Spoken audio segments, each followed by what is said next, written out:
Sa above and 14 years, tandaan, Lucas ay pre-trib, Marcos ay mid-trib, at Mateo ay post-trib.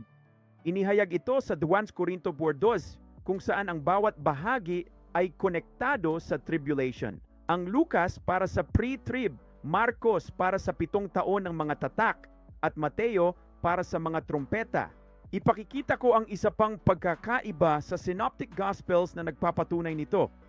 Sa Lucas 20, Marcos 9 at Mateo 22, tinanong nila si Jesus tungkol sa babaeng ikinasal ng 7 beses na namatayan ng lahat ng asawa bago siya pumanaw.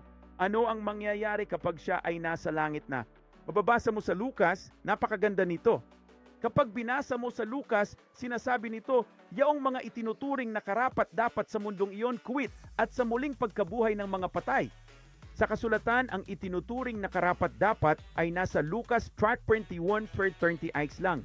Ito ang talata ng pre-trib na nagsasabing, magbantay at manalangin kayong lagi upang ituring na karapat-dapat na makatakas sa mga mangyayari at tumayo sa harap ng anak ng tao. Yan ang talata ng pre-trib. At sinasabi sa Lucas 20 na ito na sila ay mga anak ng Diyos. Alam nyo ba kung ano ang nangyayari kapag pumunta kayo sa bersyon ni Marcos tungkol sa babaeng may 7 asawa? Sinasabi nito, hindi ba kayo nagkakamali dahil hindi ninyo alam ang mga kasulatan? Magkaiba yan. Walang paghatol sa bersyon ni Lucas, pero sa Marcos sinabing nagkakamali kayo.